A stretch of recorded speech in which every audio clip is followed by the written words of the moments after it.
أعوذ بالله من الشيطان الرجيم بسم الله الرحمن الرحيم الحمد لله رب العالمين والعاقبة للمتقين ولا عدوان إلا على الظالمين وأشهد أن لا إله إلا الله وحده لا شريك له الملك الحق المبين وأشهد أن محمدا عبده ورسوله خاتم النبيين وإمام المتقين صلى الله عليه وعلى آله وأصحابه ومن تبعهم بإحسان إلى يوم الدين يوم لا ينفع مال ولا بنون إلا من أتى الله بقلب سليم اللهم سبحانك اللهم لا علم لنا إلا ما علمتنا إنك أنت العليم الحكيم رب اشرح لي صدري ويسر لي أمري واحلل عقدة من لساني يفقهوا قولي اللهم علمنا ما ينفعنا وانفعنا بما علمتنا زدنا علما يا رب العالمين الحمد لله رب العالمين. Chers frères et sœurs, nous louons Allah, nous implorons son secours, nous nous demandons son pardon, nous nous réfugions auprès d'Allah contre les maux de nos propres âmes et les méfaits engendrés par nos actions.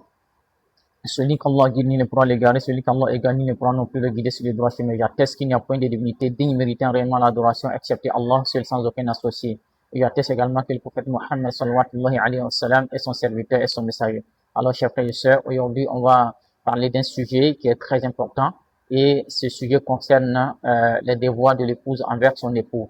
Et vous savez très bien que dans la vie des musulmans, il y a des choses que Allah Tabaraka nous a prescrites dans la religion et qu'on doit les connaître. On doit les connaître pour mieux vivre. Cela va nous apporter beaucoup de bienfaits aussi dans notre vie quotidienne. Alors, certes, Allah Tabaraka a établi des droits que chacun des deux époux a sur l'autre. Hein? Chacun des deux a sur l'autre.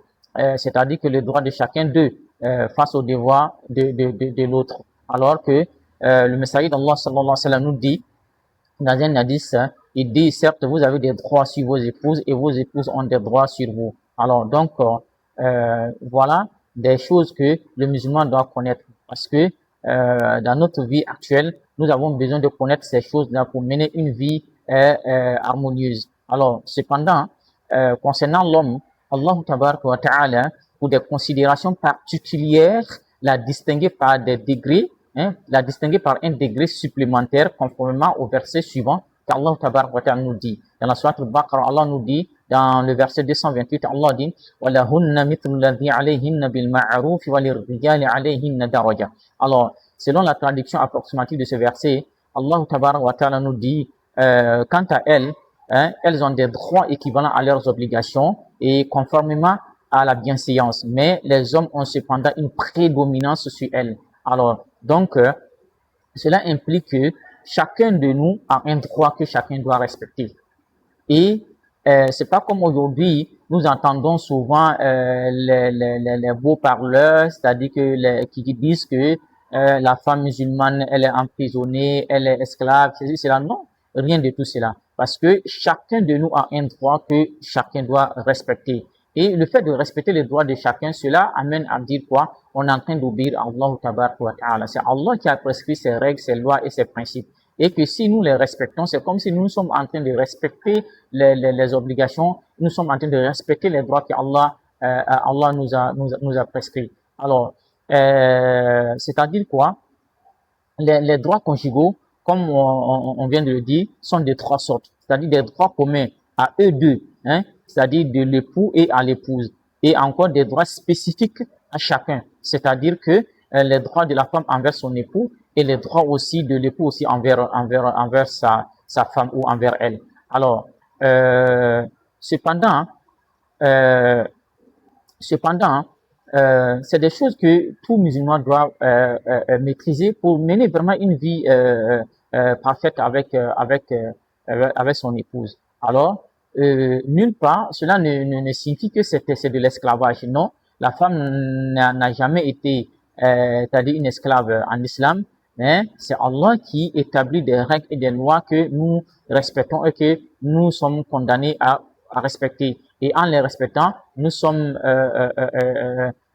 considérés comme vraiment on est en train d'adorer Allah subhanahu wa ta'ala. Alors, et parmi ces obligations et les devoirs de l'épouse envers son époux, il y a le fait d'obéir à son mari, l'obéissance. Et l'obéissance aussi à son époux dans le bien surtout, dans le bien. Et quand son mari la ordonne à faire le bien, elle n'a rien d'autre à faire si ce n'est de obéir à son mari, tant que son mari ne lui ordonne pas à désobéir à Allah tabaraka wa ta'ala. Alors, comme le prophète lui-même a dit, La ta'ata makhlouqin fi ma'ashati khaliq. On n'obéit pas une créature au détriment du créateur.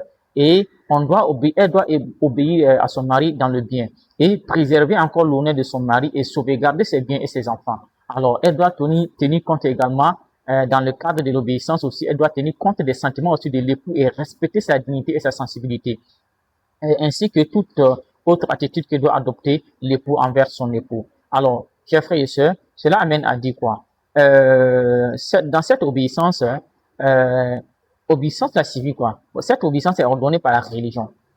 Cette obéissance est ordonnée par la religion. C'est pas le mari lui-même de son propre gré ou bien lui-même selon sa passion qui impose cette obéissance. C'est pas le mari qui impose à la femme de l'obéir de gré ou de force. Non, c'est une obéissance qui a été ordonnée par la religion, par Allah tabaraka wa ta'ala. C'est lui qui est le propriétaire de la religion. Et le fait d'obéir à son mari, cela peut être la cause aussi qui assure la protection de la vie conjugale contre les déchirements et les discordes pouvant conduire à l'effondrement du foyer. Et encore, cette obéissance consolide aussi l'amour entre les deux époux. Alors, malheureusement, comme nous on le constate aujourd'hui, il y a des personnes qui pensent que c'est quand on met la bague sur le doigt, c'est ça qui est le synonyme de la consolidation du mariage. Non. Et faites attention, le fait de porter une bague sur le doigt, d'autres savants ont dit que le fait de porter la bague et penser ou avoir une croyance que tant que la bague est sur le doigt, cela prouve que leur mariage est consolidé ou bien cela leur apporte peut-être la protection de leur mariage ou cela peut consolider leur mariage. Donc, d'autres savants ont dit cela peut amener la personne à tomber dans le shirk parce que la bague ne peut en aucune manière être le protecteur ou du mariage. Alors, donc, c'est-à-dire que quand on obéit à son mari, c'est-à-dire que comme l'obéissance aussi à son mari assure la protection de la vie conjugale aussi contre les déchirements et les discordes aussi, et pouvant conduire à l'effondrement, comme je le disais tantôt, du foyer. L'obéissance consolide aussi également l'amour entre les deux époux, approfondit les liens d'entente entre aussi les membres aussi de la famille et écarter le danger de la désunion. Alors, donc, chers frères et sœurs, le fait aussi d'obéir à son mari aussi lui donne aussi un sentiment de puissance aussi qui lui permet aussi d'accomplir encore ses responsabilités. Alors, le fait aussi d'obéir à son mari le pousse également aussi à réaliser aussi son autorité envers la femme, comme il se doit, Et alors, et le fait aussi d'obéir à son mari aussi, cela aussi peut obliger aussi le mari aussi à observer aussi les droits tabaraka wa ta'ala et encore à préserver aussi ses prescriptions et en éloignant encore son mari encore de la débauche et l'empêchant encore de commettre encore des injustices et encore tout en prenant en charge sa famille et en subvenant aux besoins encore de sa famille. Et c'est grâce aux particularités que Allah tabaraka wa ta'ala lui a accordé tant au niveau de la raison où Allah tabaraka wa ta'ala nous dit الرجال قوامون على النساء بما فضل الله بعضهم على بعض وبما أنفقوا من أموالهم. Et selon la traduction approximative de ce verset, Allah tabaraka wa ta'ala nous dit les hommes ont autorité sur les femmes en raison des faveurs qu'Allah accorde à ceux-là. Alors, c'est-à-dire que celle-ci est aussi à cause aussi des dépenses qu'ils font de leurs biens. Alors, selon Ibn Kathir a expliqué ce verset de la façon suivante. Il dit, c'est-à-dire que l'homme a autorité sur la femme en ce sens qu'il est son dirigeant et encore son maître et encore c'est lui qui détient le commandement sur elle et qui la corrige si elle s'éloigne encore de la vertu. Alors, donc c'est comme ça. C'est l'homme qui est le chef du foyer et celui qui commande. Et aujourd'hui, malheureusement, avec vraiment les réseaux sociaux, les Facebook, les TikTok et autres là, les femmes, elles prennent leur éducation à l'image encore de ces réseaux, de ces réseaux. Et en plus encore, si encore elles prennent encore leur comportement et encore leur manière de vivre encore, à l'image aussi des séries télévisées comme les telenovelas et autres. Alors, et ça fait qu'aujourd'hui, beaucoup de femmes aujourd'hui sont devenues vraiment un problème encore pour les hommes. Et on constate qu'aujourd'hui, les femmes n'ont aucun respect et aucune considération à leur mari aujourd'hui à cause de ce qu'elles regardent ou à ce qu'elles voient sur les réseaux sociaux.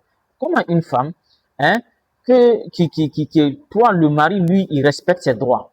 Le fait que le mari sort le matin, souvent même sous la pluie, hein, souvent même il coupe son sommeil à 2 heures du matin, 3 heures du matin, il est en train de travailler pour subvenir aux besoins de sa femme, de ses enfants, et la femme, le mari quitte au travail, il arrive et elle n'a aucun respect pour son mari. Même pour lui dire bonne arrivée, même, non. Souvent, le mari rentre dans la maison et la femme ne sait même pas que son mari est rentré dans la maison. Tellement qu'elle est concentrée sur le téléphone en train de regarder les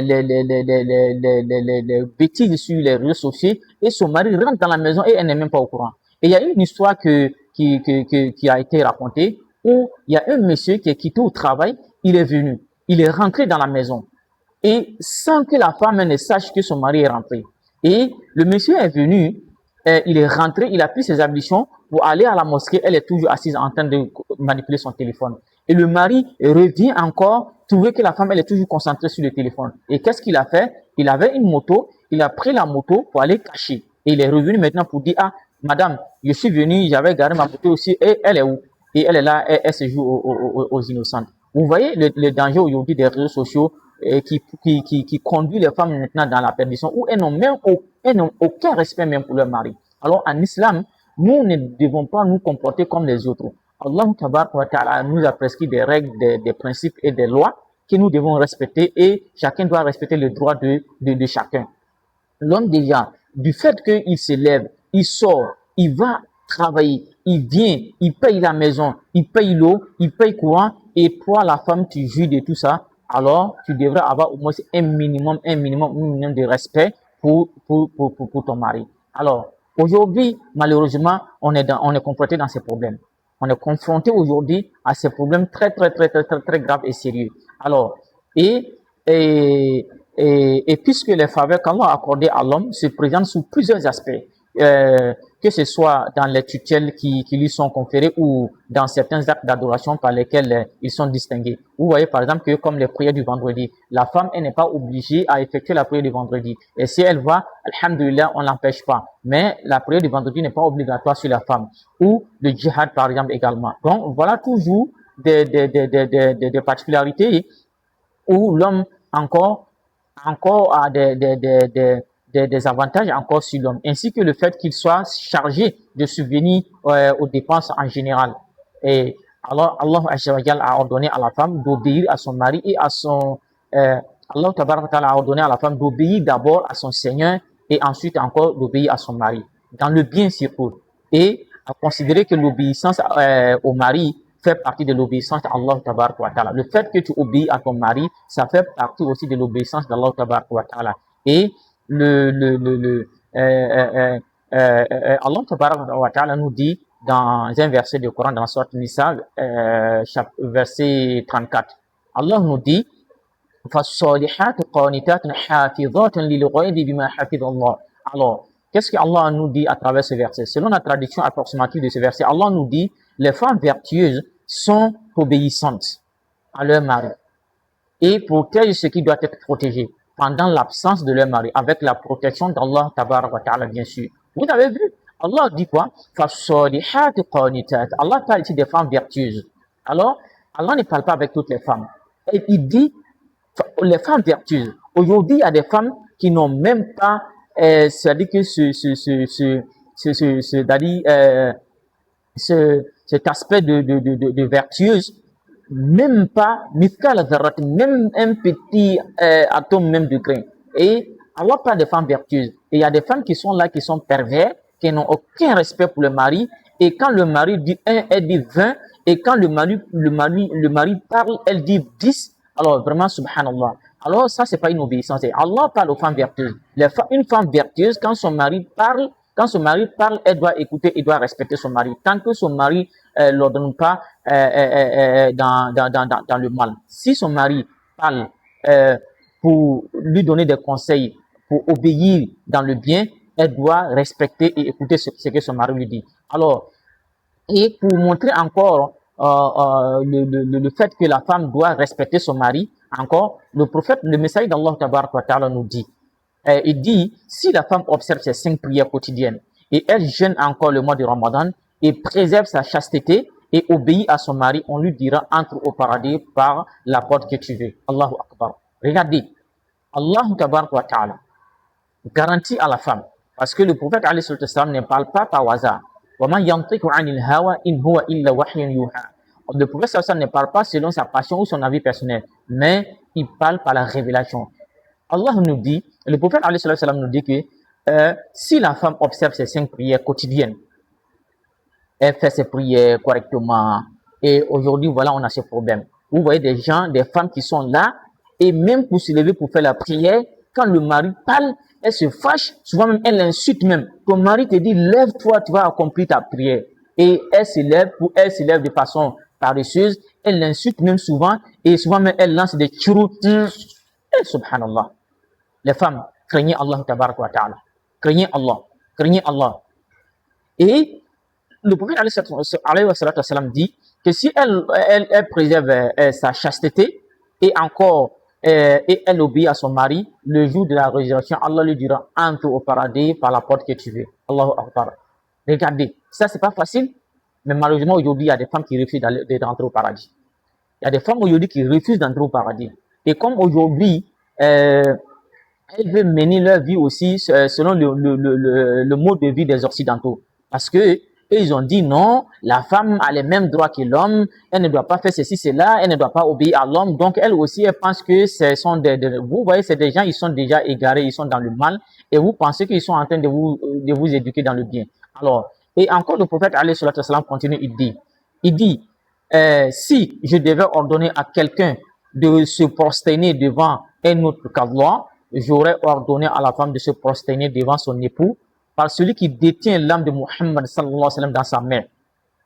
La femme n'accomplira le droit de son Seigneur que lorsqu'elle aura accompli le droit de son époux. Allahu Akbar. Je répète, le prophète sallallahu alayhi wa sallam a dit, par celui qui détient l'âme de Muhammad sallallahu alayhi wa sallam dans sa main, et la femme n'accomplira le droit de son Seigneur que lorsqu'elle aura accompli le droit de son époux. Et même s'il la sollicite, alors qu'elle se trouve sur le bas d'un chameau, elle ne doit pas lui refuser. Allahu Akbar. Est-ce qu'aujourd'hui, nos sœurs, nos mamans, nos tantes, nos épouses, est-ce qu'elles ont compris cela? Est-ce qu'elles ont compris cela? Subhanallah. Craignons Allah. Et d'autre part, Allah Azza wa Jal prescrit à l'homme de ne pas punir sa femme pour une négligence passée, un excès dans ses comportements précédents. Par exemple, il ne doit pas lui chercher des défauts néfastes si elle obéit et répond à ses sollicitations. Tout cela dans le but d'éviter les préjudices qui pourraient résulter des blâmes et enfin d'écarter toute affliction qui pourrait générer des remontrances. Alors, vous voyez que, et Allah Ta'ala nous dit dans un autre verset, dans Surat Nisa, encore dans le chapitre 4, il dit que فَإِنْ أَطَعْنَكُمْ فَلَا تَبِغُوا عَلَيْهِنَّ سَبِيلًا. Et Allah nous dit quoi à travers ce verset? Il dit, si elles arrivent à vous obéir, alors ne cherchez plus de voix contre elles. Donc ici, c'est clair. Si une femme vraiment respecte son mari, elle accomplit les droits et les devoirs que Allah subhanahu wa ta'ala nous a imposés, alors son mari ne doit pas encore chercher d'autres choses encore à côté. En plus, on est des êtres humains. Raison pour laquelle Allah nous appelle Al-Insan. Al-Insan. Alors, nous sommes des personnes, des êtres humains qui ne sont pas à l'abri de l'égarement et nous sommes sujets à l'erreur. Et alors, raison pour laquelle Allah nous appelle Al-Insan. On oublie beaucoup et on fait beaucoup d'erreurs. Et l'être humain n'est pas parfait. Al-Kamalu Lillah. La perfection, toute la perfection entière appartient à Allah Tabaraka wa Ta'ala. Et si elle respecte ces 5 prières, elle jeûne le mois de Ramadan, et ses obligations de la religion, elle respecte ça correctement, qu'elle respecte son mari. Alors, si elle a d'autres comportements, comme par exemple, elle n'a pas bien préparé, ou bien elle n'a pas balayé la maison, ou bien elle n'a pas lavé les habits, ou bien tu es quitté au travail, tu es venu, puis elle t'a pas salué. Non, tout ceci ne suscite pas à envoyer d'autres discours inutiles. Et il y a une personne qui avait posé une question pour dire que quand lui il quitte au travail, qu'il arrive, sa femme ne le salue pas. et il demande à un imam si est-ce que il va divorcer la femme. Bon, regardez les choses comme ça.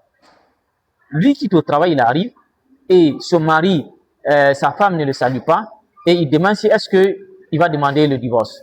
Bon, ça c'est des choses vraiment insignifiantes. Même si tu n'as pas salué, cela ne peut pas être la cause que tu divorces ta femme. Non, non, cela ne peut pas être la cause que tu divorces ta femme.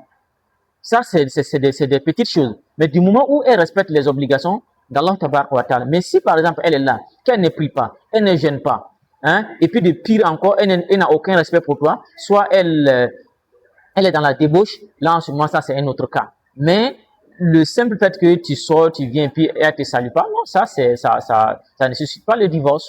Non. Donc, tu dois doucement, doucement lui donner des conseils et aller doucement avec elle, lui apporter des conseils parce que les femmes sont comme ça. Et raison pour laquelle Allah dit, donc les femmes ont l'autorité sur la femme et du fait que on doit à chaque fois les conseiller, les éduquer et les guider sur le droit chemin. Alors, chers frères et sœurs, qu'Allah nous guide sur le droit chemin et on va parler beaucoup de ce sujet, un peu, et pour vraiment réveiller un peu nos épouses, nos sœurs, nos tantes, nos mamans, parce que nous sommes vraiment dans une époque où tout est désordonné. Chacun ne sait pas où il va, et chacun ne connaît pas les droits de l'autre, et même le droit même d'Allah Tabaraka wa Ta'ala, même on ne connaît pas. Alors, qu'Allah nous guide sur le droit chemin. Alors, si vous avez d'autres questions vraiment que vous n'avez pas compris par rapport à ce sujet, vous pouvez poser des questions sur les commentaires. On va vous répondre, Inch'Allah, avec sagesse, Inch'Allah. Donc, qu'Allah nous guide sur le droit chemin. Subhanakallahumma wa bihamdik. Ashhadu an la ilaha illa anta astaghfiruka wa atubu ilayk.